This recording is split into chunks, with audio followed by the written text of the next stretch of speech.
रहा है कि ए बी पैरेलल है डीसी वाले एक समलंब चतुर्भुज एबीसीडी के विकर्ण एक दूसरे को बिंदु ओ पर प्रतिच्छेदित करती है। यदि ए बी बराबर 2.5 सेंटीमीटर है तो त्रिभुज ए ओ बी के क्षेत्रफल और त्रिभुज सी ओ डी का क्षेत्रफल का अनुपात ज्ञात कीजिए। तो सबसे पहले एक फिगर ड्रॉ करते हैं। ये हो जाएगा डी, ये सी हो जाएगा, ये ए होगा, ये बी होगा। ये जो है समलंब चतुर्भुज है और इसका जो विकर्ण है वो कहाँ पे प्रतिच्छेदित करती है? ओ पे प्रतिच्छेदित करती है। यहाँ हो जाएगा ओ हो जाएगा। अब प्रश्न में कह रहा है कि ए बी बराबर है 2.5 सी डी। क्या है? 2.5 जो है वो सी डी है। ए बी बटा सी डी बराबर हो जाएगा 2.5 यानी 5/2 हो जाएगा। अब ये त्रिभुज और ये त्रिभुज में देखते हैं। त्रिभुज जो है ए ओ बी का क्षेत्रफल बटा त्रिभुज सी ओ डी का क्षेत्रफल जो हो जाएगा, क्षेत्रफल हो जाएगा कितना? ए बी बटा सी डी, ए बी के स्क्वायर बटा सी डी के स्क्वायर। अब ए बी कितना है? तो ए बी बटा सी डी के 5/2 है, इसको स्क्वायर कर देना है तो ये हो जाएगा 25 और ये हो जाएगा 4, यानी हो जाएगा कितना? 25:4। आंसर जो हमारा हो जाएगा, क्षेत्रफल का अनुपात कितना हो जाएगा? 25:4 हो जाएगा। चलिए दूसरे प्रश्न पे चलते हैं। दूसरा प्रश्न कह रहा है कि किसी संख्या को 2, 3, 5 और 7 से क्रमिक रूप से भाग देने पर क्रमशः 1, 1, 0 और 5 शेषफल प्राप्त होता है। यदि उसी संख्या को क्रमिक रूप से 7, 5, 3 और 2 से भाग दिया जाए तो शेषफलों का योग जो होगा वो क्या होगा, हमें ये बताना है। तो अगर प्रश्न इस तरह कह रहा हो कि किसी संख्या को 2, 3, 5, 7 से क्रमिक रूप से भाग देते हैं तो 1, 1, 0, 5 शेषफल प्राप्त होता है, तो इसे कैसे बनाते हैं? यहाँ पर आप पहले 2, 3, 5, 7 लिख दीजिए और शेषफल जो प्राप्त हो इसके नीचे 1, 1, 0, 5 है। करना क्या होता है कि इन दोनों को जोड़ना होता है, फिर इससे क्या करना है? गुना करना है। इसे जोड़ना है, इसे गुना करना है, इसे जोड़ना है और इसे गुना करना है और इसे जोड़ना है। आइए देखिए, सबसे पहले 7 + 5 करना है। क्या है? 7 + 5 है, उसमें गुना कितना करना है? तो गुना करना है 5 और उसमें से जोड़ना कितना है? ये जोड़ना है देखिए 0। उसके बाद क्या करना है? उस टोटल को फिर गुना करना है किससे? 3 से। क्या है? 3 से गुना करना है और उसमें जोड़ना कितना है? 1 है। उसके बाद किससे करना है? 2 से गुना करना है। क्या है? 2 से गुना करना है और जोड़ना कितना है? 1 है। अब हमें एक पैटर्न मिल गया। अब इससे निकालना होगा, इस संख्या इससे निकल जाएगा। तो जब इसे कैलकुलेट करते हैं 7, 5, 12, 12 गुना 5 क्या होगा? 60 होगा। क्या है? 60 और गुना 3 अब +1 हो जाएगा और इससे गुना करेंगे 2 और +1, ये टोटल हो जाएगा कितना? 363 हो जाएगा। अब संख्या तो आ गया, लेकिन यदि उसी संख्या को क्रमिक रूप से 7, 5, 3 और 2 से भाग दिया जाए तो शेषफलों का योग क्या होगा? तब 363 संख्या को पहले 7 से भागा देंगे तो शेषफल क्या आएगा? तो कितना? 5 बार में 7 × 5 = 35, 1 हो जाएगा 13, एक बार मिलेगा 7, कितना है इसमें शेषफल बच गया? तो 3, 3, 6 शेषफल। एक शेषफल तो यहाँ बच गया। दूसरा किससे भाग देंगे? क्रमिक रूप से भाग देना। 5 से भागा देंगे किस में देखे? तो ये 51 में। तो कितना हुआ? 10 बार में 50, कितना हो गया? 1 बच गया। अगला जो है 3 से भागा देंगे किस में? 10 में भागा देंगे, 3 से भागा देंगे, 3 × 3 = 9, 1 बच जाएगा। और 3 को फिर किससे भागा देंगे? 2 से। तो ये हो जाएगा 2, 1 और ये। तो यहाँ पर शेषफल कितना बचा? 1 में 6 बचा, इसमें 1 और इसमें 1 और इसमें 1। तो टोटल हो गया 6 + 1 + 1 + 1, 6, 3, 9। आंसर हमारा जो आ गया वो हो गया ए हो गया। यहाँ पर 9 दिया हुआ है तो आंसर हमारा 9 हो जाएगा। सबसे पहले क्या करना है? इस तरह के एक पैटर्न के अनुसार हमें निकालना होगा तो हमारी संख्या निकल जाएगा। उस संख्या में कहता है क्रमिक रूप से फिर से भाग देते हैं, पहले 7 से, तो शेषफल क्या होता है? फिर जितना जो हमारा ये भागफल आया उसमें फिर 5 से भागा देंगे तब शेषफल कितना होगा, और ये भागफल को फिर 3 से भागा देंगे तो फिर हमारा जो है भागफल 3 आएगा। फिर इसमें 2 से भागा देंगे और सभी शेषफल को जोड़कर हमें आंसर लाना है। नेक्स्ट प्रश्न कह रहा है कि 12 वर्षों के लिए एक धनराशि पर साधारण ब्याज धनराशि की 3/5वां भाग है, वार्षिक ब्याज दर क्या है? चलिए, माना कि धनराशि क्या है? P है। अब प्रश्न में कह रहा है SI बराबर कितना है? तो P × 3/5 है। तो SI बटा P अगर कितना हो जाएगा? तो 3/5 हो जाएगा। अब 3/5 है तो इसको अगर मान ले कि 5x मान लेते हैं, इसको 3x मान लेते हैं, जिससे हमें ब्याज दर निकल जाएगा। ब्याज दर बराबर होता है फार्मूला SI गुना 100 बटा मूलधन गुना समय होता है। क्या है? समय होता है। SI कितना है? 3x गुना 100 हो जाएगा। मूलधन कितना है? तो 5x है। P कितना है? 5x है। और हमारा समय कितना कह रहा है? तो 12 वर्षों के लिए। तो यहाँ इससे 12 से गुना कर दीजिए, काट चाट कीजिएगा, तो आंसर जो हमारा आ जाएगा वो 5% आएगा। कितना आ जाएगा? 5%। तो आंसर हमारा होगा डी होगा। केंद्र सी पर वृत्त दिया गया है, ए बी और डी परिधि पर बिंदु है, त्रिभुज ABC ज्ञात कीजिए। त्रिभुज ने कोण ABC ज्ञात करना है, हमें बी का ये कोण निकालना है। तो यहाँ से एक जो है डॉटेड लाइन खींच देते हैं। अब यहाँ से हमें पता चल रहा है कि BC बराबर CD बराबर AC। क्या है? क्योंकि वो सब त्रिज्या है तो सब बराबर है। तो कोण BAD बराबर कितना हो गया? तो कोण BCD बटा 2 हो जाएगा, यानी 126 डिग्री बटा 2 हो जाएगा, यानी 63 डिग्री हो जाएगा। क्या है? 63 डिग्री हो जाएगा। अब हमें क्या करना है?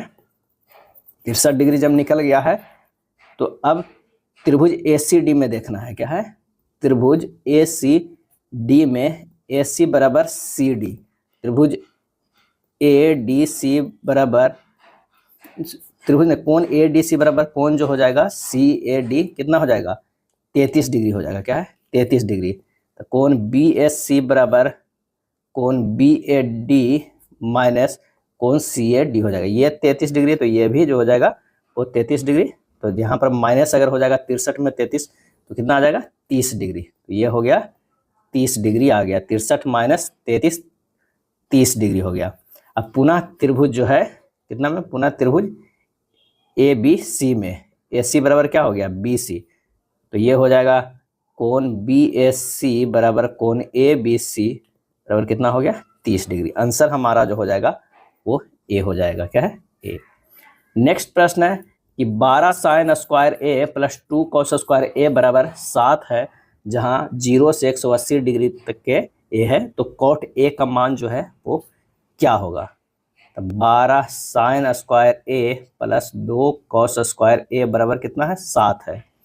ये हो जाएगा 12 sin square A plus 2 common लेते हैं, 1 माइनस साइन स्क्वायर A लिख सकते हैं, cos स्क्वायर A बराबर कितना हो जाएगा? 7 हो जाएगा। क्या है? 7 हो जाएगा। अब इसे लिख सकते हैं क्या है? तो 12 sin square A plus 2 minus sine square A बराबर 7, यानी 10 sin स्क्वायर A बराबर 5। तो साइन A बराबर हो जाएगा √5/10, यानी 1/√2। आंसर जो हमारा हो जाएगा कौन सा हो जाएगा? चलिए और इसे आगे सोल्व करना पड़ेगा। तो साइन A बराबर कितना है? 1/√2, यानी 45 डिग्री है, या साइन 135 डिग्री। तो ये बराबर कितना हो गया? 45 डिग्री, या हो जाएगा कितना? 135 डिग्री। तो कॉट 45, कॉट A का मान निकाल रहा है। कॉट 45 डिग्री बराबर होता है प्लस माइनस 1, या फिर हम कॉट 135 डिग्री को लिख सकते हैं -1, यानी कॉट A बराबर जो होगा कौन सा होगा? तो प्लस माइनस 1 होगा। आंसर हमारा जो है वो डी होगा। नेक्स्ट प्रश्न है, तिब्बती पठार का सबसे अच्छा उदाहरण है। तिब्बती पठार का सही आंसर हो जाएगा ए, अंतर पर्वतीय पठार। क्या है? अंतर पर्वतीय पठार।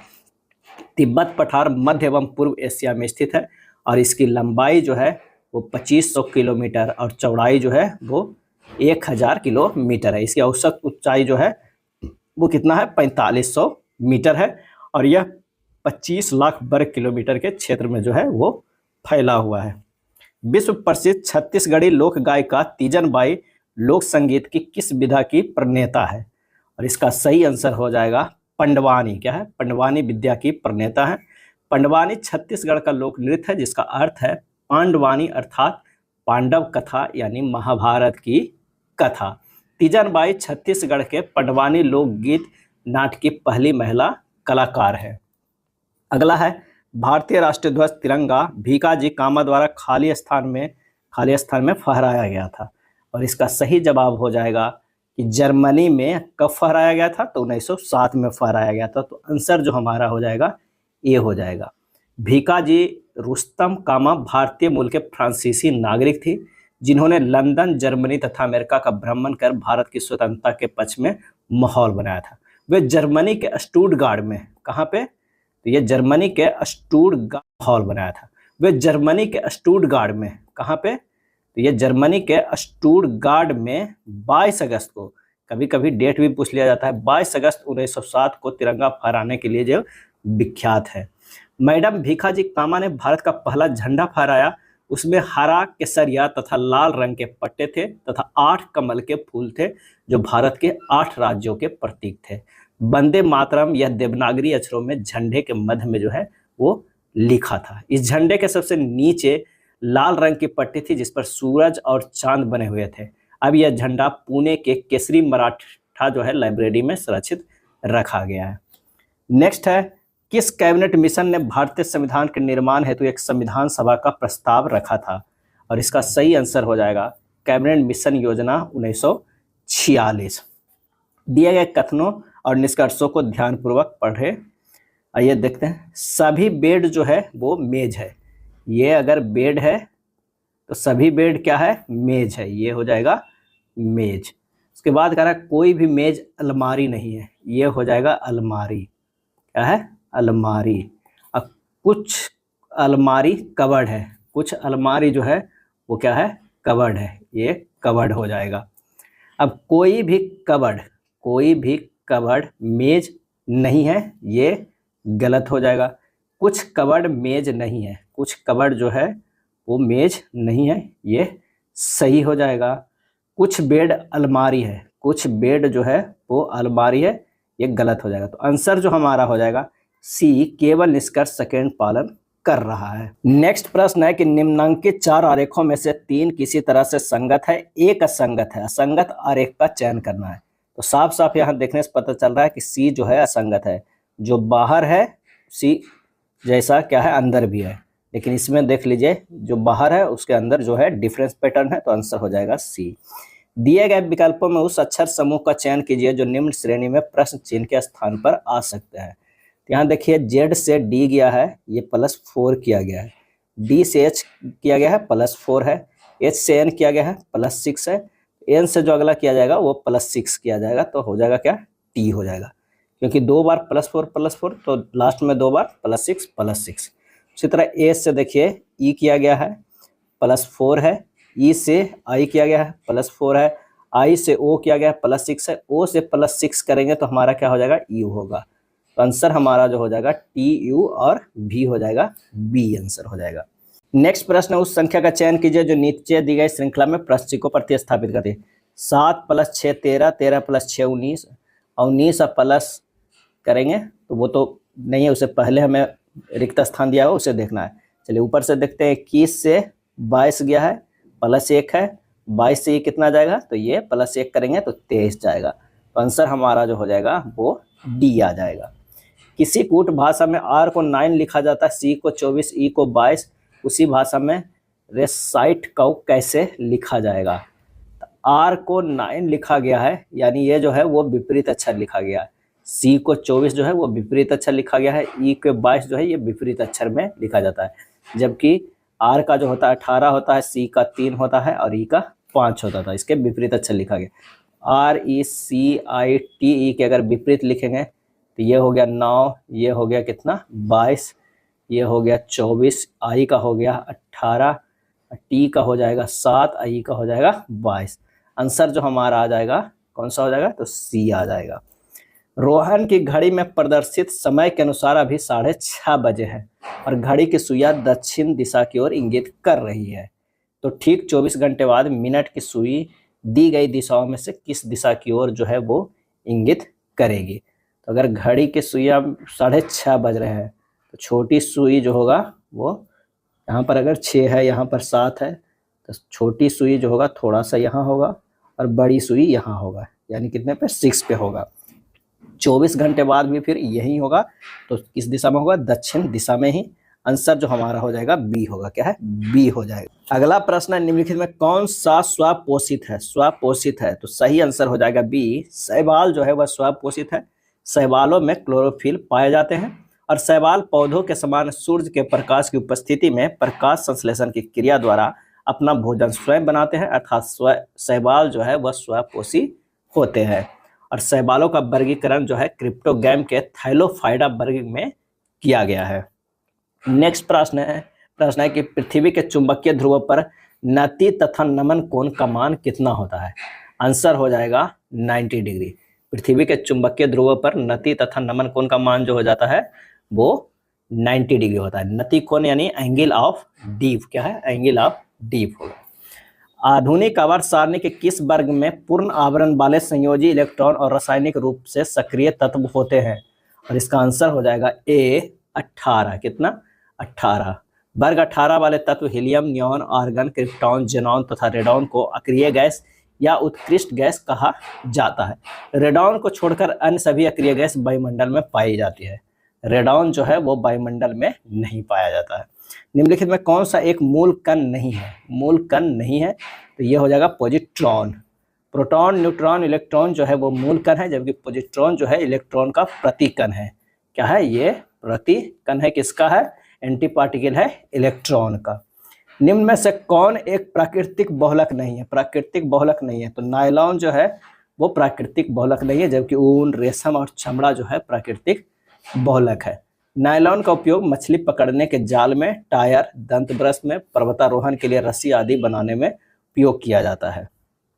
अगला है निम्नलिखित पाई चार्ट का अध्ययन कीजिए और नीचे दिए गए प्रश्न का उत्तर दीजिए।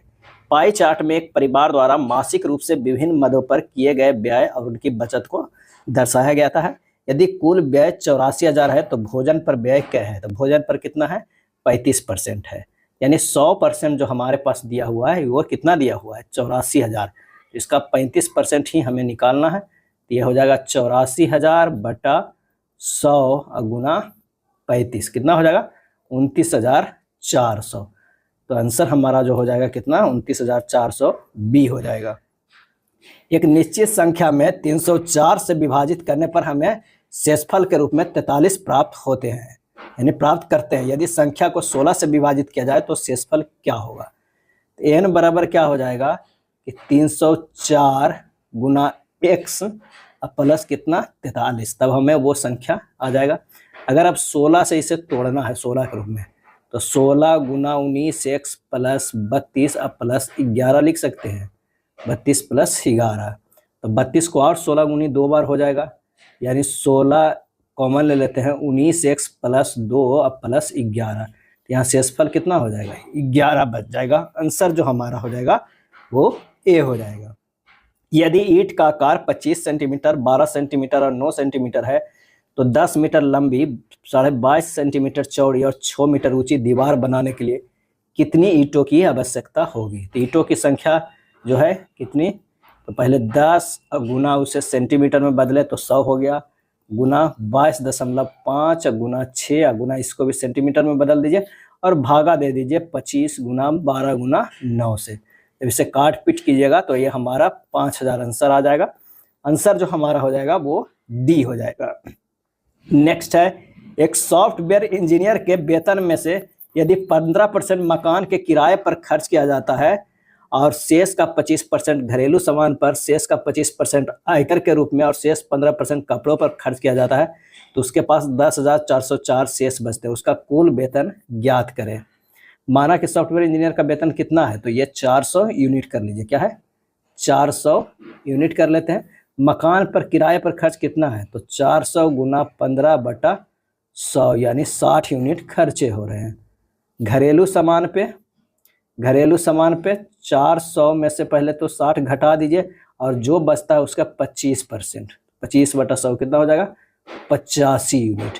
अब बचा कितना था? ये 340 था तो 340 में 85 फिर घटा दीजिए और उस पर 25% जो घर है आयकर के रूप में खर्च किया गया है, ये हो जाएगा 63.75 यूनिट। अब कपड़ा पर खर्च कितना हुआ? कपड़ा पर खर्च हुआ जो 255 बचा था, 340 माइनस 85, 255 माइनस 63.75 कम हो गया। उसमें से 15% जो है वो खर्च हुआ किस पे? कपड़ा पे। क्या है? कपड़ा पे। और हमारे पास जो है उसके पास अब कितना बचा वो देखना है। इतना जब खर्च करते हैं तो ये यूनिट हो गया कितना? 28.6875 यूनिट हो गया। अब शेष कितना बचा है ये देखना है। 255 माइनस 63.75 करेंगे तो 191.25 में खर्चा निकल गया कितना? 28.6875। बचा कितना? तो 75 यूनिट हो गया। अब शेष कितना बचा है ये देखना है।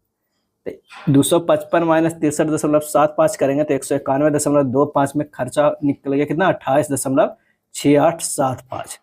बचा कितना, तो बचा 162.5625 यूनिट। अब इतना जो हमारा यूनिट बचा है वो कितने के बराबर है, वो 10,404 के, यानी ये बराबर है 10,404 रुपया के बराबर है 162.5625 यूनिट। तो 400 यूनिट बराबर कितना हो जाएगा, 400 यूनिट बराबर हो जाएगा 10,404 बटा 162.5625 गुना 400, ये हो जाएगा 25,600 रुपया। क्या है, 25,600 रुपया। तो 400 यूनिट ही हम वेतन माने थे यहाँ पर, तो टोटल कितना हो गया है, तो ये हो जाएगा आंसर 25,600। आंसर हमारा जो है वो ए आ जाएगा। 5 क्रमागत सम संख्याओं का योग 2720 है, तो तीसरी और पांचवी संख्याओं का योग हमें ज्ञात करना है।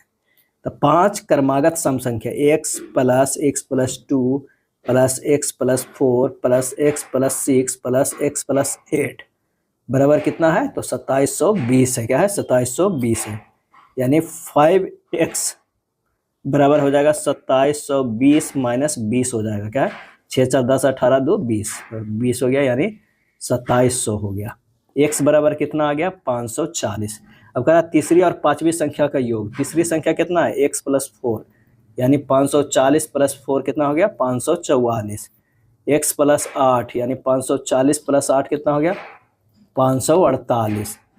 टोटल कितना हो गया जोड़ के, तो 1092। आंसर हमारा कौन सा हो गया, ए हो गया। जयपुर में हवा महल का निर्माण खाली स्थान से प्रेरित था, और इसका सही आंसर होगा झुंझुनू के खेतड़ी महल से। जयपुर के हवा महल का निर्माण झुंझुनू के खेतड़ी महल से प्रेरित था। खेतड़ी महल का निर्माण गोपाल सिंह द्वारा 18वीं शताब्दी के उत्तरार्ध में किया गया था।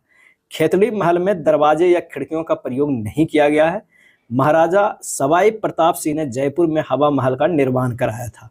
हवा महल का निर्माण कब हुआ था, तो 1799 ईस्वी में किया गया था। अकबर के काल में फतेहपुर सीकरी में हवा महल का निर्माण किया गया था। जब कैबिनेट मिशन भारत आया था तो इंग्लैंड में कौन सा राजनीतिक दल सत्ता में था, और इसका आंसर हो जाएगा लेबर पार्टी। क्या है, लेबर पार्टी। 1945 ईस्वी में ब्रिटेन में लेबर पार्टी सरकार बनाने में सफलता अर्जित की, और फरवरी 1946 ईस्वी में इटली ने भारत कैबिनेट मिशन भेजने की घोषणा की। कैबिनेट मिशन जो है दिल्ली 24 मार्च, क्या है, 24 मार्च 1946 ईस्वी को आया था, और जिसके अध्यक्ष थे कौन थे, तो सर पैंथिक जो है लॉरेंस। क्या है, सर पैंथिक लॉरेंस। निम्नलिखित में कौन सी गर्त यानी समुद्री खाई हिंद महासागर में अवस्थित है, और इसका सही आंसर जो हो जाएगा वो है सुंडा गर्त। क्या है, सुंडा गर्त। आंसर हो जाएगा ऑप्शन सी, सुंडा गर्त जावा द्वीप के पास स्थित है। हिंद महासागर में गर्तों की संख्या कम पाई जाती है। हिंद महासागर में स्थित डायमेटिना गर्त सुंडा गर्त से भी गहरा है, और विश्व के सबसे गहरा गर्त जो है वो कौन सा है, तो वो है मेरियाना गर्त। क्या है, मेरियाना गर्त। जिस दिन भारत को स्वतंत्रता मिली थी उस दिन महात्मा गांधी कहाँ थे, और इसका सही आंसर हो जाएगा ऑप्शन सी, वो कलकत्ता में थे।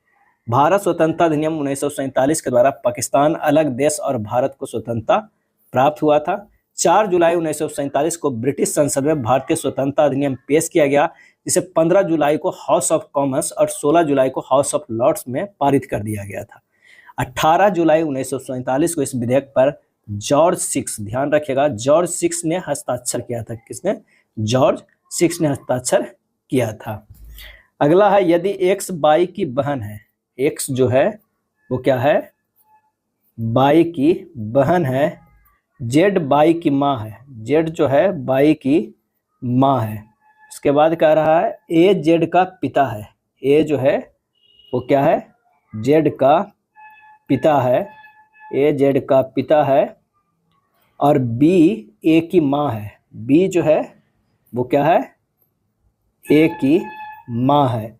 एक्स का ए से क्या संबंध है, एक्स का ए से क्या संबंध है, हमें ये संबंध देखना है।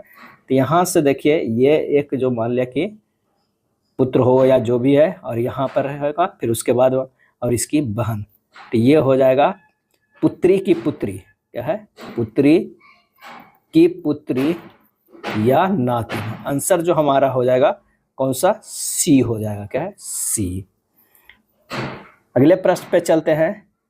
कथन कह रहा है कि 3 लाल गेंदें 2 हरी गेंदों से बड़ी है। उससे पहले क्या है कि विभिन्न आकार में रंगों की 10 गेंदें, हरी, पीली, नीली, लाल, गुलाबी, एक ही रंग के गेंदों का आकार एक समान है। क्या आप सबसे बड़ी से सबसे छोटी गेंदों का क्रम ज्ञात कर सकते हैं? कथन, 3 लाल गेंदें 2 हरी गेंदों से बड़ी है। 3 जो है वो लाल, वो बड़ी है कितने, 2 हरी गेंदों से।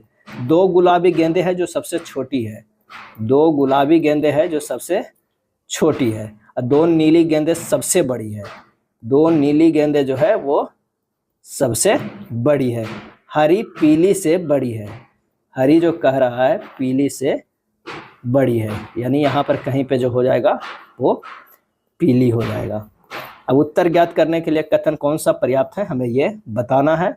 तो सभी कथन एक साथ जब करेंगे तो ये पर्याप्त हो जाएगा कि आप सबसे बड़ी से सबसे छोटी गेंदों का क्रम ज्ञात कर सकते। बिल्कुल, नीली, लाल, हरी और पीली, गुलाबी हो जाएगा। आंसर जो हमारा हो जाएगा सी हो जाएगा। सभी कथन जो है एक साथ होनी चाहिए। 29 जनवरी 1950 को कौन सा दिन था, हमें ये निकालना है। तो सबसे पहले तारीख प्लस महीना का कोड प्लस शताब्दी कोड प्लस वर्ष देखना है, तब हमें वो दिन आ जाएगा। तो क्या है, 29 जो है वो जनवरी है, तो 29 प्लस जनवरी का एक कोड है। शताब्दी का कोड कितना हो जाएगा, 0 हो जाएगा। 1900 को जो हम शताब्दी को है जो है 0 मानते हैं, प्लस 50 वर्ष हो गया, और उसमें से भी 12 जो है लीप ईयर हो गया। क्या है, 12 लीप ईयर, और वो 7 से हमें भागा दे देंगे, तो हो जाएगा 92/7। यानी शेष जो बचेगा वो कितना बचेगा, 1 बचेगा। क्या है, 1 बचेगा। 1 जो है दिन का कोड के अनुसार रविवार का कोड होता है। 1 जो होता है किसका होता है, वो रविवार का होता है। तो आंसर जो हमारा हो जाएगा कौन सा, रविवार, डी हो जाएगा। 32 के क्या हो जाएगा, डी हो जाएगा। नेक्स्ट प्रश्न है, उस विकल्प आकृति का चयन करें जो प्रश्न आकृति की श्रृंखला को पूरा करेगी। आंसर जो हमारा हो जाएगा वो सी हो जाएगा। क्या है, सी हो जाएगा। यहाँ देख रहे हैं कि आकृति में से सभी आकृति को क्लॉकवाइज घूम रहा है, प्लस माइनस प्लस को एकांतर क्रम में आ रहा है, तथा चिन्ह आपस में पलट जो है कर दिया गया है। तो आंसर हमारा सी होगा। श्रीमान जेड जो पूर्व दिशा के सम्मुख है बाएं मुड़ते हैं। जेड हमारा जो है वो पूर्व दिशा की ओर है। क्या है, पूर्व दिशा की ओर है, इधर है, वो बाएं मुड़ते हैं, यानी इधर मुड़ते हैं और 5 किलोमीटर चलते हैं। इधर मुड़ते हैं, 5 किलोमीटर चलकर बिंदु ए पर पहुंचते हैं। फिर वो बिंदु बी पर पहुंचने के लिए बाएं मुड़कर जो है वो 4 किलोमीटर चलते हैं। क्या है, 4 किलोमीटर चलते हैं। तदुपरांत वो दाएं मुड़ते हैं और 3 किलोमीटर की यात्रा करके जो है बिंदु सी पर पहुंचते हैं। सी पर 3 किलोमीटर। पुनः दाएं मुड़कर 10 किलोमीटर की यात्रा करते हैं। पुनः दाएं मुड़कर जो है वो 10 किलोमीटर की यात्रा करते हैं और ये डी पर पहुंचते हैं। श्रीमान जेड अपने प्रारंभिक स्थान से किस दिशा में, प्रारंभिक स्थान से यहाँ थे, लेकिन अब वो इस दिशा में है, यानी ये दिशा जो हो जाएगा ये हो जाएगा उत्तर पूरब हो जाएगा। क्या है, उत्तर पूरब। आंसर हमारा जो है वो सी हो जाएगा। अगला प्रश्न है, किसी विशिष्ट कूट भाषा में यदि इसे इस तरह, इसे इस तरह और इसे इतना लिखा जाएगा तो BINE का कोड क्या होगा। यहाँ पर कोड के अनुसार हम लिखते हैं। बी का अगर कोड देखा जाए तो 7 है। क्या है, बी का जो कोड है वो 7 है। आई का कोड अगर देखते हैं यहाँ पर तो 8 है। आई का कोड जो है वो 8 हो जा रहा है। एन की अगर हम बात करते हैं तो एन का कोड हो जा रहा है 6। क्या है, 6 हो जा रहा है। और ई का कोड कितना हो रहा है, 3 हो रहा है। आंसर कौन सा हो जाएगा, वो डी होगा। जीवन चक्र की दृष्टि से पौधों का सबसे महत्वपूर्ण अंग क्या है, तो वो पुष्प है। क्या है, पौधों का महत्वपूर्ण अंग जो है वो पुष्प है। पौधों में पाए जाने वाले पुष्प जनन संरचना के लिए महत्वपूर्ण है। पुष्प का जैविक क्रिया पुरुष शुक्राणु और मादा बीजाणु के बीच मध्यस्थता करना है। पौधों की पत्तियां सूर्य के प्रकाश द्वारा प्रकाश संश्लेषण की प्रक्रिया द्वारा भोजन बनाती है। निम्नलिखित में से कौन सा विकल्प पारितंत्र में ऊर्जा प्रवाह का सही क्रम को निरूपित करता है, तो सबसे पहले मांसाहारी, शाकाहारी, उत्पादक और सूर्य का प्रकाश। सूर्य का प्रकाश से उत्पादक, फिर शाकाहारी, फिर मांसाहारी। आंसर जो हमारा हो जाएगा वो बी हो जाएगा। क्या है, बी हो जाएगा। न्यूलैंड के अष्टक में तत्वों के बीच आवर्तिता केवल खाली स्थान तक देखी गई थी, और इसका सही आंसर हो जाएगा ए, कैल्शियम तक देखी गई। कहाँ तक, Ca तक देखी गई थी। जब लेड नाइट्रेट को गर्म किया जाता है तो लेड ऑक्साइड ऑक्सीजन गैस और एक भूरे रंग का रहस्यमयी गैस बनती है। आंसर हो जाएगा वो है नाइट्रोजन डाइऑक्साइड है। 2PbNO3 के होल ट्वाइस लेड नाइट्रेट है, उसे अगर हम हीट करते हैं तो 2PbO plus 4NO2 plus O2 बनता है। वही जो NO2 है नाइट्रोजन डाइऑक्साइड है, C हो जाएगा। मेंडलीव द्वारा किन तत्वों का नामकरण उसी समूह में उनके पूर्ववर्ती तत्वों के नाम से पहले शब्द एका लगाकर किया गया था? और इसका आंसर हो जाएगा स्कैंडियम, गैलियम और जर्मेनियम को। और ये किया गया था एका बोरोन, एका एल्यूमिनियम, एका एल्यूमिनियम और एक किया गया था एका सिलिकॉन, एका सिलिकॉन। ये हो गया स्कैंडियम और ये हो गया एका एल्युमिनियम जो हो गया गैलियम, और एका सिलिकॉन जो हो गया वो क्या हो गया जर्मेनियम। क्या है? जर्मेनियम हो गया। मेंडलीव ने अपने समय में कितना तत्व को ज्ञात किया था? 63 तत्वों को ज्ञात किया था। एक परिवार का औसत मासिक खर्च पहले 4 माह के दौरान 2500, अगले 5 माह के दौरान 2750 और वर्ष के अंतिम 3 माह में के दौरान 3550 था। यदि वर्ष के दौरान कुल बचत 5500 थी तो परिवार की औसत मासिक आय कितनी थी? परिवार की वार्षिक आय कितना? 4 माह के दौरान 2500, 4 गुना 2500 प्लस 5 माह के दौरान 2750 प्लस 3 माह के 3550। जब कैलकुलेट करेंगे तो ये 34,400 आ जाएगा। वार्षिक बचत कितना था? वार्षिक जो बचत था वो था 5500। क्या है? 5500 था। तो परिवार का वार्षिक आय कितना हो गया? ये दोनों के जोड़ देंगे तो हमारा आ जाएगा 39,900। यह सालाना हो गया। 39,900 में 12 से अगर हम भागा देंगे तो 3325 रुपया जो आएगा वो मासिक जो है आय हो जाएगा। तो 3325 आंसर जो हमारा हो जाएगा कितना? बी होगा। यदि एक दुकानदार 5 खरीदे 1 मुफ्त पाए की एक छूट योजना की घोषणा करता है तो प्रभावी छूट प्रतिशत कितना होगा? तो प्रभावी छूट प्रतिशत बराबर जो होगा मुफ्त पाए वस्तु कितना है? 1 है। कुल वस्तु कितना है? 5 प्लस 1 है, गुना 100 कर दीजिए तो ये हो जाएगा 16.67%। आंसर जो हमारा होगा वो बी हो जाएगा। समीकरण 6x प्लस 8y माइनस 48 बराबर 0 के x अक्ष और y अक्ष के बीच अंतःखंड की सबसे छोटी लंबाई कितनी होगी? तो 6x प्लस 8y बराबर क्या हो जाएगा? 48। 6x बटा 48 प्लस 8y बटा 48 बराबर क्या हो जाएगा? y, यानी x बटा 8 प्लस y बटा 6 बराबर क्या हो जाएगा? 1 हो जाएगा। इसे अगर x y के फॉर्म में रखते हैं, ये y हो जाएगा x है तो ये कितना हो जाएगा? 6 और ये हो जाएगा हमारा 8 हो जाएगा। तो खंड की लंबाई कितना हो गया? √6 के स्क्वायर प्लस 8 के स्क्वायर बराबर 10 इकाई आएगा। कितना आएगा? 10 इकाई। आंसर हो जाएगा सी। क्या है? सी हो जाएगा। अगला प्रश्न है 16 सेंटीमीटर और 20 सेंटीमीटर व्यास वाले 2 वृत्त इस प्रकार है कि उनके केंद्रों के बीच की दूरी 13 सेंटीमीटर है। अब मान लें कि ये एक है जो है कितना है? 20 सेंटीमीटर व्यास का है और ये जो है ये हमारे पास जो आ गया वो 16 सेंटीमीटर व्यास का 2 वृत्त निकाल लिए, क्योंकि इन दोनों के जो बीच की ये दूरी है वो कितना है? ये 13 सेंटीमीटर है और ये जो हमारा हो जाएगा ये है 10 और ये कितना हो जाएगा? ये हो जाएगा 8 हो जाएगा, क्योंकि 16 के आधा ही त्रिज्या होता है। जब इन दोनों को यहाँ पर ये दूरी हमें निकालना है। क्या है? ये दूरी निकालना है। इसको ए मान लीजिए, इसको बी मान लीजिए, यही हमें दूरी निकालना है। इससे अगर इस तरह परपेंडिकुलर एक डालेंगे तो ये भाग निकल जाएगा। 10 में से 8 चला गया कितना? 2 हो जाएगा। यहाँ पर हो जाएगा ओ, ये इसको पी मान लेते हैं, इसको सी मान लेते हैं और ये तो बी है ही। ओ पी बराबर कितना दिया हुआ है? 13 सेंटीमीटर है, जो बराबर हो जा रहा है कितना? सी और सी बी के बराबर हो जाएगा। है सी बी के बराबर हो जा रहा है। और ए सी बराबर क्या हो जाएगा? ए ओ माइनस ओ सी हो जाएगा, यानी 10 माइनस 8 बराबर कितना है? 2 सेंटीमीटर। जो हमें ये निकल के आया है 2 सेंटीमीटर। तो समकोण त्रिभुज ए बी सी में निकल जाएगा ए बी बराबर कितना? √13 के स्क्वायर माइनस 2 के स्क्वायर बराबर √165 के √165 हो जाएगा सेंटीमीटर आ जाएगा। आंसर जो हो जाएगा कौन सा हो जाएगा? डी हो जाएगा। चलिए, यदि एक वृत्त जिसका केंद्र जो है 2, 3 और रेखा 4x प्लस 3y माइनस 7 बराबर 0 को स्पर्श करता है तो वृत्त की जो है वो त्रिज्या क्या हो जाएगा? तो सामान्य जो एक समीकरण है वो क्या है? वो क्या है कि ax plus B by plus C बराबर 0 अगर हो तो त्रिज्या बराबर जो हो जाएगा mod ax 1 plus B by 1 plus C, अब बटा हो जाएगा कितना, under root A square plus P square हो जाएगा।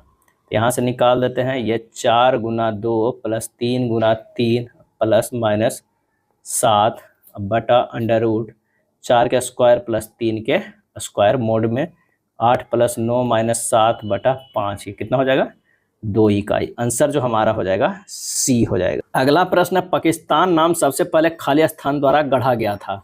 सही आंसर हो जाएगा चौधरी रहमत अली के द्वारा जो है वो गढ़ा गया था। पाकिस्तान शब्द का जन्म 1933 में कैम्ब्रिज विश्वविद्यालय के स्नातक के छात्र चौधरी रहमत अली के द्वारा हुआ। पाकिस्तान देश का जन्म 1947 में भारत के विभाजन के फलस्वरूप हुआ। 1930 ईस्वी में कवि यानी शायर मोहम्मद इकबाल ने द्विराष्ट्र सिद्धांत का जो है वो प्रतिपादक किया था। रविन्द्रनाथ टैगोर ने अपनी नाइटहुड की उपाधि को खालिस्तान के विरोध में छोड़ दिया था। इसका सही आंसर हो जाएगा ऑप्शन बी, जालियांवाला बाग नरसंहार के विरोध में छोड़ दिया था। जालियांवाला बाग हत्याकांड कब हुआ था, तो 13 अप्रैल, क्या है 13 अप्रैल 1919 को अमृतसर में हुआ था। और ये डॉक्टर सतपाल और सैफुद्दीन किचलू की गिरफ्तारी के विरोध में हो रही जनसभा पर जनरल ओ डायर, कभी कभी पूछा जाता है, ओ डायर ने अंधाधुंध गोलियां चलवाया था। जालियांवाला बाग हत्याकांड में हंसराज नामक भारतीय ने डायर का जो है वो सहयोग किया था, यानी जो मुखबिर था।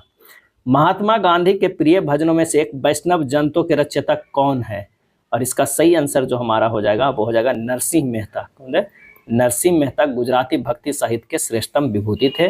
नरसिंह मेहता के इतिहास ग्रंथों में नरसिंह मीरा युग नाम से भी जाना जाता है। नरसिंह मेहता को कृष्ण की रासलीला में विशेष लगाव था। आगरा की मोती मस्जिद का निर्माण खालिस्तान द्वारा करवाया गया, और इसका आंसर हो जाएगा शाहजहां द्वारा करवाया गया था। किसके, शाहजहां द्वारा करवाया। आगरा के जामा मस्जिद का निर्माण शाहजहां की पुत्री जहां आरा ने करवाया था, जो कि ऑप्शन में, तो आंसर जो हमारा हो जाएगा शाहजहां ने हो जाएगा। नेक्स्ट है, यदि प्लस का अर्थ गुना, गुना का अर्थ माइनस, भाग का अर्थ प्लस और माइनस का अर्थ भाग हो तो इतना का मान क्या होगा। काफी आसान प्रश्न होता है, इसे सिर्फ चिन्ह को बदलिए और आंसर निकालिए। आंसर इसका जो हो जाएगा वो 67 हो जाएगा। चलिए कॉमन नंबर प्रश्न पे चलते हैं। करा निम्न में से विषम को पहचानना है, तो आप देख लीजिए, इसका जो ये मिरर इमेज है, इसका मिरर इमेज है, और इसका जो है ये मिरर इमेज नहीं है, और इसका भी ये मिरर इमेज नहीं है। आंसर जो हमारा हो जाएगा, ये इसका मिरर इमेज, हाँ ये मिरर इमेज है, ये नहीं है, तो आंसर हो जाएगा डी। और डी कौन था, ऑप्शन सी में है, क्या है, ऑप्शन सी में है। तो कॉमन के जो हो जाएगा वो सी हो जाएगा, क्योंकि डी अक्षर को जल प्रतिबिंब दिया गया है, जबकि अन्य सभी आकृति में दर्पण प्रतिबिंब है। 7 शिक्षक A B C D E F G एक सीधी पंक्ति में उत्तर की ओर मुख करके बैठे हुए हैं 7 लोग। जी के बाईं ओर केवल एक व्यक्ति बैठे हुए हैं। जी के बाईं ओर, अगर जी है तो बाईं ओर एक व्यक्ति कोई बैठा हुआ है। चलिए, सी और एफ के बीच में केवल ई बैठा हुआ है। सी और एफ के बीच में केवल एक व्यक्ति बैठा हुआ है। सी और एफ के बीच में, सी और एफ के बीच में केवल ई बैठा हुआ है, सॉरी ई बैठा हुआ है, तो यहाँ पर ई दे देते हैं। उसके बाद ए और ए डी के दाईं ओर ठीक बगल में बैठा है। ए जो है, ए डी के दाईं ओर ठीक बगल में बैठा है। एफ और डी एक दूसरे के ठीक बगल में बैठा है। एफ और डी एक दूसरे के ठीक बगल में बैठे। पंक्ति में बाएं सिरे पर कौन बैठा है, तो बच गया बी, तो बी को बैठा दीजिए। आंसर हमारा हो जाएगा बी। चलिए, एक निश्चित कूट भाषा में इसको इस तरह लिखा जाता है। ये भी प्रश्न काफी आसान होता है, जब आप इसे हल कीजिएगा तो आंसर जो हो जाएगा वो हो जाएगा, क्या है, डी हो जाएगा, क्या है, डी। जानकारी है, इस वर्ष स्कूलों को हाइब्रिड मॉडल अर्थात ऑनलाइन के साथ साथ ऑफलाइन भौतिक पद्धति में संचालित करना होगा। कथन, महामारी की वजह से कई माता पिता अभी भी अपने बच्चों को भारी भीड़युक्त स्थानों पर भेजने के लिए इच्छुक नहीं है। सामाजिक दूरी मानदंडों के कारण स्कूलों में छात्रों को बैठाने की क्षमता सभी पंजीकृत छात्रों को समायोजित करने हेतु पर्याप्त नहीं होगी। और इसका सही आंसर जो हो जाएगा, कथन 1 और 2 दोनों जो है संभावित कारण हो सकते हैं। संख्याओं और प्रतीकों को युक्त निम्नलिखित व्यवस्था का अध्ययन करें और नीचे दिए गए प्रश्नों का उत्तर दें। सभी संख्याएं केवल एक अंकीय संख्या हैं। इस व्यवस्था में ऐसी कितनी सम संख्याएं जिनमें से प्रत्येक के ठीक पहले एक प्रतीक आता है। सम संख्या कितनी है जो प्रतीक आते हैं, एक हमारे पास ये आ जा रहा है, अगर प्रतीक देखा जाए तो एक यहाँ पर आ जा रहा है, इसके बाद आ रहा है @ 4 के पास आ रहा है। टोटल जो हमारे पास आ गया वो 4 आ गया। कितना, 4। आंसर हो जाएगा सी हो जाएगा। एन फेरो यानी टर्न्स और प्रवाही धारा आई वाली किसी परिनालिका के अंदर उत्पन्न चुंबकीय क्षेत्र का परिमाण खाली स्थान के समानुपाती होता है। तो हमारा आंसर जो हो जाएगा वो बी बराबर होता है म्यू नोट एन आई होता है, mu note N I answer हो जाएगा सी हो जाएगा। लिंग गुणसूत्र एक्स एवं वाई की खोज किसने की थी? और इसका आंसर हो जाएगा स्टीवेंस एवं विल्सन ने।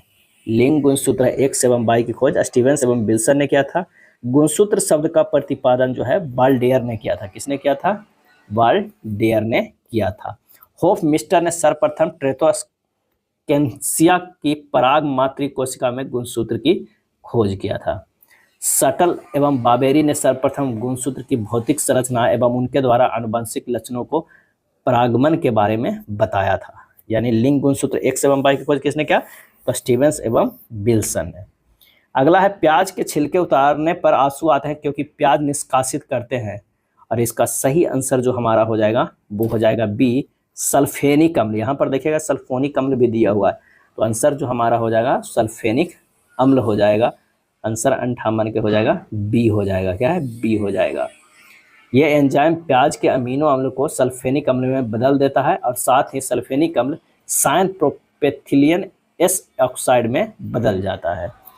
कौन सा एक जैविक अम्ल है इसमें से? तो आंसर हो जाएगा ऑक्जैलिक अम्ल। ऑक्जैलिक अम्ल जो है वो जैविक अम्ल है। कार्बनिक अम्ल का जो है सूत्र क्या होता है? H2CO3 होता है। और नाइट्रिक अम्ल का सूत्र होता है HNO3। सल्फ्यूरिक अम्ल का H2SO4। ऑक्जैलिक अम्ल के COOH होता है। कौन सा कथन गलत है इसमें से बताना है, कौन सा कथन गलत है? तब वस्तु का भार ध्रुवों पर न्यूनतम और विषुवत रेखा पर अधिकतम होता है, ये जो है वो गलत होता है। वस्तु का भार ध्रुवों पर अधिकतम होता है और विषुवत रेखा पर जो है वो न्यूनतम होता है, इसका उल्टा दिया हुआ है। पृथ्वी की कोणीय गति बढ़ाने से विषुवत रेखा पर जी का मान जो है वो घटता है। एक 8 अंकीय संख्या 99 से विभाज्य है। यदि अंकों में फेरबदल कर दिया जाए तो संख्या हमेशा खाली स्थान से विभाज्य होगा। यानी 8 अंकीय कोई है ABCDEFGH और वो जो है वो क्या हो जाएगा? 99 से विभाज्य है। 99 से विभाज्य है यानी 11 से विभाज्य होगा और 9 से विभाज्य होगा। अब 9 के विभाज्य के नियम क्या है? क्योंकि अंकों का योग 9 से विभाज्य होगा, तो अब अंकों को उलट पलट भी कीजिएगा तब भी उसका अंकों का योग क्या होगा? 9 से विभाज्य ही होगा। तब वो संख्या जो है वो 9 से विभाज्य होगा। आंसर होगा सी। नेक्स्ट प्रश्न है कि एक वस्तु का अंकित मूल्य 600 है। एक दुकानदार इसे 10% और 20% के 2 क्रमागत छूटों पर खरीदा। उसने परिवहन पर 68 रुपया खर्च किया और वस्तु 600 रुपया में बेच दिया। उसकी लाभ या हानि प्रतिशत हमें ज्ञात करना है। तो 2 क्रमागत छूट पे वो खुद ही खरीदा है, क्रय मूल्य कितना हो जाएगा हमें ये निकालना होगा। तो 600 गुना 90/100 गुना 80/100 कितना हो जाएगा? 432 रुपया। लेकिन परिवहन पर उसे खर्चा कितना हुआ है? तो उसे खर्चा हुआ है 68 रुपया। तो क्रय मूल्य टोटल कितना हो गया? जो नया क्रय मूल्य हो गया तो 432 प्लस 68 हो गया 500 रुपया। अब विक्रय मूल्य कितना हुआ? तो इसे बेचा 600 रुपया में, तो लाभ कितना हुआ? 100 रुपया का। लाभ प्रतिशत जो हो जाएगा लाभ गुना 100 बटा क्रय मूल्य कितना हो? 500। 2 शून्य से 2 शून्य कट गया, ये भी बचे 100 हो गया। यानी 20% का इसे लाभ हुआ। आंसर हो जाएगा सी। एक बस चालक को 240 किलोमीटर की यात्रा 4 घंटे में पूरी करनी है। यदि वह अपनी यात्रा के पहले 3 घंटों में औसतन 40-70 किलोमीटर पर घंटे की चाल से चलता है तो उसे आखिरी अंतिम घंटे में किस चाल से यात्रा करना होगा? तो 70 गुना 3 अगर हम कर देते हैं तो कितना हो गया? 210 किलोमीटर तो ऑलरेडी चल चुका है। अब बचा कितना? 30 किलोमीटर। तो उसे 30 किलोमीटर पर आवर के औसत चाल से चलना होगा। आंसर हमारा हो जाएगा डी हो जाएगा। चलिए पाई चार्ट दिया हुआ है। इन पाई चार्ट में स्कूल लीडरशिप के लिए चुनाव लड़ने वाले 4 विद्यार्थियों द्वारा प्राप्त वैध मतों की कुल संख्या का निरूपण करता है। डाले गए वैध मतों की कुल संख्या कितना है? 720 है। यानी 360 डिग्री बराबर कितना है? 720 है। तो 1 डिग्री बराबर कितना हो जाएगा? 720/360 यानी 2। अब कह रहा है कि किसी भी उम्मीदवार को प्राप्त मतों का न्यूनतम संख्या क्या है? तो न्यूनतम देखिए 100 डिग्री, 80 डिग्री, 120 डिग्री, 60 डिग्री। तो न्यूनतम 60 डिग्री है, तो 60 डिग्री गुना 2 हो जाएगा कितना हो जाएगा? 120। आंसर हमारा हो जाएगा डी, क्योंकि 1 डिग्री का मान कितना है? 2 निकाल चुके थे। 2 रैखिक समीकरण x + 2y = 15, 4x + 8y = 13 के ग्राफ खाली स्थान जो है होंगे। A1 बराबर 1, B1 बराबर जो हो जाएगा 2, C1 बराबर कितना हो गया 15, और उसी तरह A2 बराबर 4, B2 बराबर हो गया 8, और C2 बराबर कितना हो गया 13 हो गया। यहाँ से कहाँ हो गया, ये A2 हो गया, ये हो गया B2 C2, A1 B1, और ये क्या हो गया A1 B1 या C1। हमें क्या करना है कि A1 बटा A2 बराबर 1/4, अब B1 बटा B2 बराबर क्या हुआ, ये भी 1/4 आया, C1 बटा C2 बराबर क्या हो गया 15/13। यहाँ पर क्या है A1 बटा A2 बराबर है B1 बटा B2, और ये बराबर नहीं है C1 बटा C2 से। तो ये हमारा जो दो बराबर है तो समीकरण के ग्राफ जो है समानांतर होंगे। आंसर जो हमारा हो जाएगा बी हो जाएगा। गोदावरी नदी का उद्गम स्थल खालिस्तान राज्य में है, तो ये महाराष्ट्र में है। गोदावरी नदी भारत के सबसे लंबी नदी है। अब भारतीय प्रायद्वीप की सबसे बड़ी नदी गोदावरी है। गोदावरी नदी को दक्षिण गंगा भी कहा जाता है। क्या कहा जाता है, दक्षिण गंगा कहा जाता है। नेक्स्ट प्रश्न देखते हैं कि किस पड़ोसी देश को land of the thunder dragon कहा जाता है, और इसका सही आंसर हो जाएगा भूटान को कहा जाता है। भूटान का राजतंत्र हिमालय पर बसा दक्षिण एशिया का एक छोटा और महत्वपूर्ण देश है। भूटान का स्थानीय नाम या प्राचीन नाम जो है डुगयुल है। क्या है, डुगयुल है। भूटान की राजधानी थिम्पू है, और मुद्रा जो है वो नगुल्ट्रम है। कई बार ये भी पूछा जाता है, मुद्रा जो है ये क्या है, नगुल्ट्रम है। राष्ट्रीय मानवाधिकार आयोग भारत में कब स्थापित हुआ था, और इसका सही आंसर जो हमारा हो जाएगा वो हो जाएगा कौन सा, तो वो हो जाएगा सी 1993 में। राष्ट्रीय मानवाधिकार आयोग भारत में 1993 में स्थापित हुआ। राष्ट्रीय मानवाधिकार आयोग के प्रथम अध्यक्ष न्यायमूर्ति रंगनाथ मिश्र थे। 17वां दादा साहेब फाल्के अवार्ड से किसे सम्मानित किया गया, और इसका सही आंसर हो जाएगा मिथुन चक्रवर्ती को सम्मानित किया गया। अनु एक 7 मंजिला इमारत में किसी एक मंजिल पर रहती है। ठीक, इमारत की प्रत्येक मंजिल को इस प्रकार क्रमांकित किया जाता है कि सबसे निचली मंजिल को क्रमांक 1 दिया गया है, यानी 1 2 3 4 5 6 7 किया गया है, और सबसे ऊपरी को 7 किया गया। वह सब क्रमांक वाले किसी मंजिल पर नहीं रहती है, यानी वो न तो 2 पे रहती है, न 4 पे रहती है, और ना ही 6 पे रहती है। जिस मंजिल पर वह रहती है उसके ऊपर कम से कम 2 मंजिल है, उसके ऊपर कम से कम 2 मंजिल है, और उसके नीचे कम से कम 2 मंजिल है, यानी नीचे भी 2 मंजिल और ऊपर भी कम से कम 2 मंजिल है। अब उसे पता चल गया कि या तो 5 पे रहती है या 3 पे रहती है। आगे पढ़ते हैं। उसके और सबसे ऊपर वाली मंजिल पर रहने वाले उसके मित्र की मंजिल के बीच कम से कम 2 मंजिलें हैं।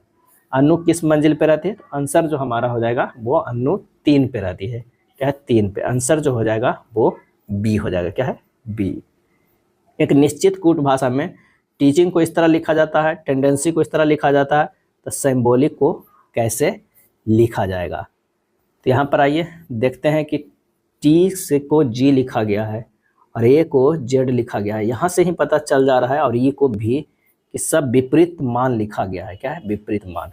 तो सिंपल सा सिंबॉलिक को जो है हम लिख देंगे विपरीत। एस का विपरीत होगा एच, बाई का बी होगा, एम का एन होगा, बी के जो होगा वो बाई होगा, ओ के एल होगा, एल के ओ होगा, आई के जो है वो आर होगा, और सी के एक्स होगा। आंसर हमारा कौन सा हो जाएगा, सी हो जाएगा। निम्नांकित वेन आरेख को ध्यानपूर्वक अध्ययन करें और उसके आधार पर पूछे गए प्रश्न का उत्तर दें। कितने स्वयंसेवी जो है, स्वयंसेवी पर्यवेक्षक भी होना चाहिए, यानी त्रिभुज के अंदर भी आना चाहिए। तो ये हमारा पर्यवेक्षक है, लेकिन वे ना तो त्रिभुज के अंदर भी आना चाहिए। तो ये हमारा पर्यवेक्षक है, लेकिन वे ना तो दानदाता है, यानी दानदाता में ये नहीं, पर्यवेक्षक में तो आना चाहिए, लेकिन ना तो वो दानदाता है और ना ही फील्ड वर्कर है। तो दानदाता तो ये पूरा हो गए फील्ड में।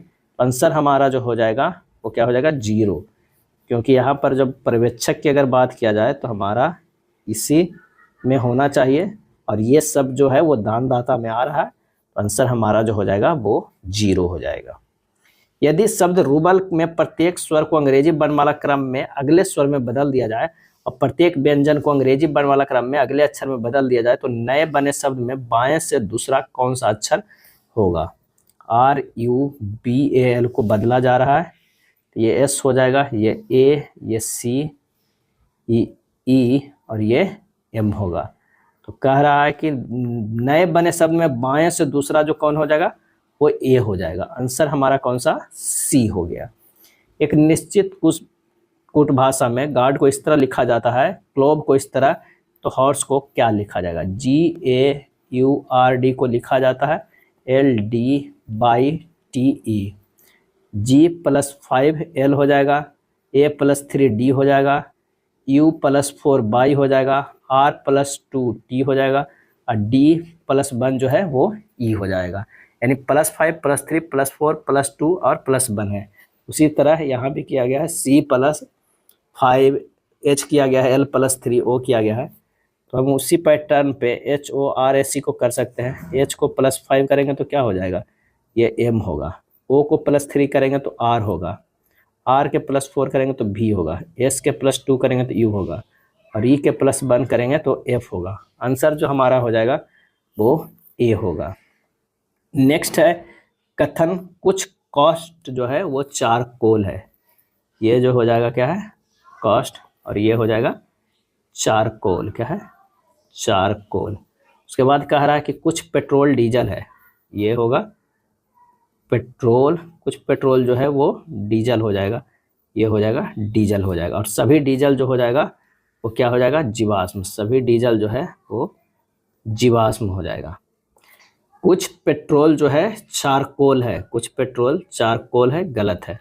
कुछ जीवाश्म जो है वो पेट्रोल है, कुछ जीवाश्म जो पेट्रोल है, बिल्कुल सही। कुछ कॉस्ट जो है वो डीजल है, गलत है। आंसर हमारा जो हो जाएगा केवल निष्कर्ष सेकेंड पालन करता है।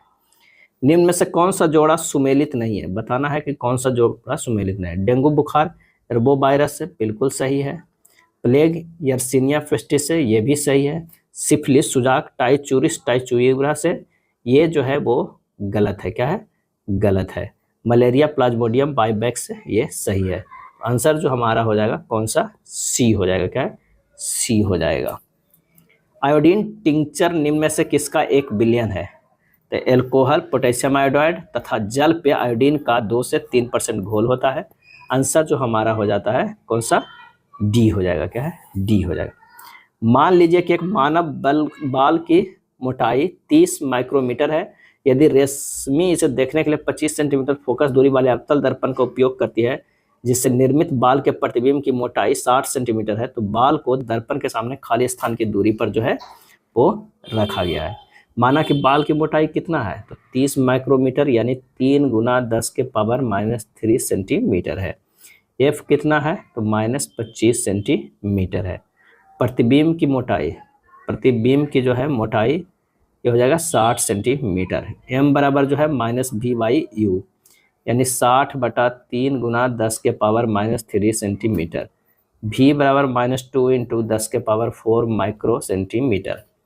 1/f बराबर हो जाएगा 1/v + 1/u। 1/-25 बराबर 1/-2 × 10⁴ जो है u + 1/u हो जाएगा। इसे और सिंपल करेंगे तो 1/-25 बराबर 1-2 × 10⁴ बटा -2 × 10⁴ u। और इसे सोल्व करेंगे तो ये हो जाएगा कितना? तो ये हो जाएगा 1/-25 बराबर हो जाएगा कितना? -1,999 हो जाएगा। अब बट्टा एक और 9 हो जाएगा, बट्टा हो जाएगा 2 × 10⁴ u हो जाएगा। जब इसे हल करेंगे तो और हो जाएगा 25 बराबर -2 × 10⁴ u। अब बटा हो जाएगा 19,999। u का मान जो आएगा -25 सेंटीमीटर आएगा। क्या है? 25 सेंटीमीटर। आंसर जो हमारा होगा वो डी होगा। किसी वस्तु को एक 2.0 D क्षमता वाले लेंस की मुख्य अक्ष पर 10 सेंटीमीटर की दूरी पर रखा गया है। निर्मित प्रतिबिंब खाली स्थान होगा, तो वो होगा आभासी और सीधा होगा। क्या है? आभासी और सीधा बनेगा, क्योंकि P बराबर जो दिया हुआ है वो 2D है। F बराबर होगा 100 सेंटीमीटर बटा P यानी 100/2 यानी 50 सेंटीमीटर हो जाएगा। U बराबर -10 सेंटीमीटर है, तो 1/f बराबर 1/v + 1/u। तो 1/50 बराबर 1/v + 1/-10। यहाँ से हो जाएगा v बराबर 8.33 सेंटीमीटर। आभासी और सीधा। एक क्षार चुंबक को एक नियत चुंबकीय क्षेत्र के स्रोत के रूप में प्रयोग करने पर चुंबकीय क्षेत्र की दिशा निम्नलिखित में किस प्रकार की होगी? तो ये हो जाएगा चुंबक के उत्तरी ध्रुव से दक्षिणी ध्रुव की ओर होगा। एक नौका धारा के अनुकूल 60 किलोमीटर की यात्रा 4 घंटे में कर सकती है। यदि स्थिर जल में नौका की चाल 13 किलोमीटर पर घंटा है तो धारा के प्रतिकूल 30 किलोमीटर की यात्रा यह कितने समय में तय करेगी? तो नौका धारा के अनुकूल जो चाल है वो 60/4 कितना हो जाएगा? 15 किलोमीटर पर आवर है। अब स्थिर जल में कितना हुआ? 13 किलोमीटर पर आवर, यानी धारा की चाल यहाँ से निकल गया तो धारा की चाल जो हो जाएगा वो 15 - 13 बराबर 2 किलोमीटर पर घंटा है। अब धारा के प्रतिकूल जाने में समय कितना है? तो 30/13 में से 2 तो एक घटाना होगा, यानी 30/11 यानी 2.8/11 घंटे लगेंगे। आंसर जो हमारा हो जाएगा वो बी हो जाएगा। 2000 और 2020 के बीच ऐसी कितनी संख्याएं जो 8 से विभाज्य है? तो 8 से विभाज्य वाला तो 2000 के बाद से 2008 आएगा और 2000 कितना होगा? 16 आएगा। आंसर जो हमारे हो जाएगा वो 2 संख्या है, डी हो जाएगा। cos x + y minus sin x - y plus tan 2z का मान ज्ञात करना है। क्या है? ज्ञात करना है। तो इसे सिंपल तोड़ देते हैं। cos x into cos y minus sin x into sin y minus sin x into cos y minus cos x into sin y plus 2 tan z by 1 minus tan square z। क्या है? tan square z। तो ये हो जाएगा cos x into cos y minus sin x into sin y minus sin x into cos y plus cos x into sin y plus 2 tan z/1 minus tan square z। Answer जो हमारा हो जाएगा ए हो जाएगा। क्या है? ए। Next प्रश्न है, एक पिता की आयु और उसके पुत्र की आयु का अनुपात 7:4 है। उनकी आयु को दर्शाने वाले संख्याओं का गुणनफल 1372 है। 8 वर्ष बाद उनकी आयु का अनुपात क्या होगा? तो माना कि पिता की आयु क्या है? पिता की आयु जो है वो कितना है? 7x वर्ष है। अब पुत्र की आयु कितना हो गया? पुत्र की आयु हो गया 4x वर्ष। प्रश्नानुसार 7x गुना 4x बराबर कितना होगा? 1372। 100 स्क्वायर बराबर कितना हो गया? 49। क्या है? 49। x बराबर कितना आ गया? 7 आ गया। तो पिता की आयु कितना हो गया? 49 वर्ष। और पुत्र की आयु कितना हो गया? 28 वर्ष। और 8 वर्ष बाद का अनुपात क्या होगा? तो 49 + 8 अनुपात जो हो जाएगा 28 + 8 यानी 57:36 यानी 19:12। आंसर हो जाएगा बी हो जाएगा।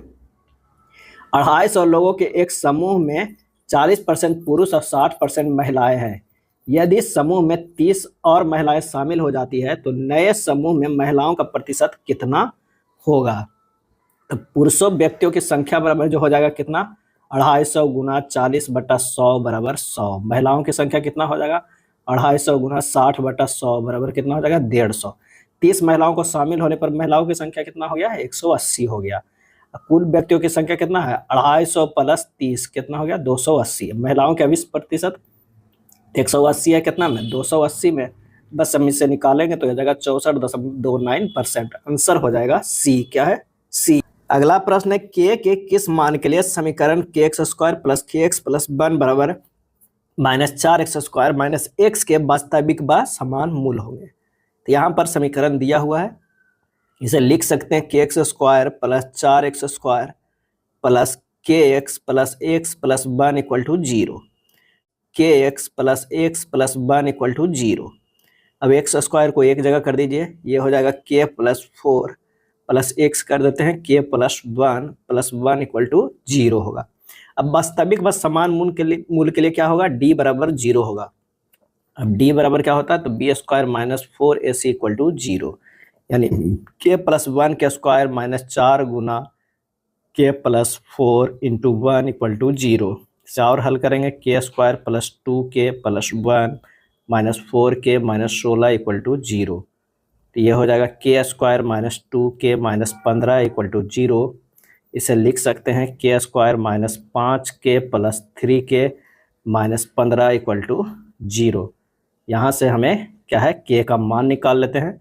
k बराबर 5 आएगा और -3 आएगा। तो आंसर हमारा जो हो जाएगा वो कौन सा हो जाएगा? 86 के बी हो जाएगा। 2 के पावर 10 माइनस 3 के पावर 10 बटा 5 के पावर 10 बटा माइनस 6 के पावर जो है वो 10 को सरल करने पर क्या प्राप्त होगा, हमें ये बताना होगा। तो आप इसे कर सकते हैं किस तरह कि 2 के पावर 5 के पावर 2 माइनस 3 के पावर 5 के पावर 2 बटा 5 के पावर 5 बटा 2 माइनस 6 के पावर 5 बटा 2 है। इस तरह आप इसे तोड़िएगा तो ये एक धनात्मक परिमेय संख्या में आएगा। आंसर जो हो जाएगा वो ए हो जाएगा। अगला प्रश्न है कि जनवरी 2025 तक में भारतीय राज्यों के राज्यपाल के संदर्भ में सत्कथन चुनना है। तो बिहार के राज्यपाल आरिफ मोहम्मद खान है, बिल्कुल सही। केरल के राज्यपाल राजेंद्र विश्वनाथ अर्लेकर, सही है। उड़ीसा का राज्यपाल डॉक्टर हरिबाबू कंभमपति, ये भी सही है। तो आंसर होगा एक से अधिक। 31 अगस्त 2024 तक के कार्यकाल के लिए 22वां विधि आयोग का अध्यक्ष किसे नियुक्त किया गया था, और इसका आंसर हो जाएगा ऋतुराज अवस्थी को। क्या है? ऋतुराज अवस्थी को। हाल ही में भारत के राष्ट्रपति द्रौपदी मुर्मू ने 23वें विधि आयोग का गठन की मंजूरी दे दी है, जिनका कार्यकाल 1 सितंबर 2024 से 31 अगस्त 2027 तक रहेगा। आर वेंकटरमणि वर्तमान में भारत के महान्यायवादी हैं और पहला विधि आयोग लॉर्ड मैकाले की अध्यक्षता में बनाया गया था। किस भारतीय को champion of the earth award से सम्मानित किया गया है? आंसर हो जाएगा माधव गौडगिल को। किसे? माधव गौडगिल को। सितंबर 2024 में हल्के टैंक जोरावर लाइट टैंक का सफल ऑटोमोटिव परीक्षण करने के लिए कौन सा संगठन उत्तरदायी है, और इसका आंसर हो जाएगा रक्षा अनुसंधान एवं विकास संगठन DRDO। यदि 3 जनवरी 2006 को मंगलवार है तो 15 जून 2010 को सप्ताह का कौन सा दिन होगा? तो 3 जनवरी 2010 तक सभी हमें निकालना है। तो उसमें क्या हो जाएगा? एक तो पहले मंगलवार जो हो जाएगा, मंगलवार तो था ही, प्लस 4 साल हो गया, प्लस 1 लीप वर्ष हुआ। ठीक है। उसके बाद 3 जनवरी तक ये निकाले थे 2010 तक, और उसके बाद 15 जून तक देखना है। क्या? 15 जून 2010 के सप्ताह का कौन सा दिन होगा? तो 3 जनवरी तो पूरा जनवरी, 31 माइनस 3 कितना हुआ? 28 दिन। फरवरी भी 28 दिन का होगा, 2010 जो है वो 28 दिन का होगा। मार्च की अगर बात करें तो वो 31 दिन का होगा, अप्रैल 30 दिन के, मई 31 दिन के, और जून जो है वो 15 दिन के। इसमें देखते हैं ये 0 है, शेषफल इसमें भी 0 आएगा, इसमें 3 आएगा, इसमें 2 आएगा, इसमें 3 आएगा, इसमें 1 आएगा। तो 3 3 6 2 8 1 9 दिन। 9 शेषफल को फिर से 2 शेषफल आएगा, और यहाँ पर 4 1 5 2 7 था। यहाँ पर क्या हो रहा है? मंगलवार प्लस 4 प्लस 1 को अगर हम कर रहे थे तो हमारा जो दिन आ रहा था वो क्या है? मंगल बुध बृहस्पति शुक्र शनिचर रविवार, यानी आज जो आ रहा था रविवार, रविवार प्लस 2 दिन और, तो सोमवार मंगलवार। आंसर जो हमारा हो जाएगा वो मंगलवार हो जाएगा, ए हो जाएगा। नेक्स्ट है असमान पद ज्ञात करना है। तो यहाँ पर 3x5 को 4u3 2r4 ये किस तरह लिखा हुआ है, उसी पैटर्न पे हमें देखना है कि असमान इसमें से कौन है। तो 3x5 को क्या है? हम 24 लिख सकते हैं। 3 गुना 5 कितना हो गया? 3 गुना 5 नहीं, 3 प्लस 5 कर देते हैं, 5 3 8 हो जाएगा, और गुना 3 से गुना करेंगे तो 24 हो जा रहा है। चलिए इसे देखते हैं। 4u3 को 4 प्लस 3 कितना हो गया? 7, 7 21 हो गया, ये 21 हो गया, ये 24 हो गया। अगर इसकी बात करते हैं 4 2 6 6 18 हो गया, और इससे अगर हम करते हैं तो 3 दूनी 6 6 12 6 3 2 5 सॉरी 3 दूनी 5 हुआ, 5 गुना 3 कितना हो गया? 15, और 3 1 क्या हो गया? 4, और 4 गुना 3 कितना हो गया? ये हो गया 12। क्या है? 12। तो आंसर हमारा जो आंसर आ रहा है वो क्या हो जा रहा है? वो अगला प्रश्न है असमान पद ज्ञात करना है। अब देखिए 3x5 है, तो 3 प्लस 5 कर देते हैं तो 8 गुना 3 24, 24 जो है वो x का मान होता है, बिल्कुल सही। 4u3 को 4 प्लस 3 गुना 3, 4 3 7, 7 गुना 3 21, 21 जो है वो u का होता है, ये भी सही है। 2r4 4 2 6, 6 गुना 3 18, r जो है वो 18 का होता है, ये सही है। 3o2 यानी 3 प्लस 2 5 गुना 3 15, 15 जो है वो o का होता है, ये भी सही है। IM3 तो 1 प्लस 3 गुना 3 कितना हुआ? 4 गुना 3 12, 12 जो है m का नहीं है, 13 है। तो आंसर हमारा जो हो रहा है वो D हो जा रहा है। यदि P को भाग को दर्शाता है, Q गुना को, R प्लस को दर्शाता है, S माइनस को, इतना का मान क्या होगा, हल कर लीजिएगा, काफ़ी आसान प्रश्न, आंसर हो जाएगा ए।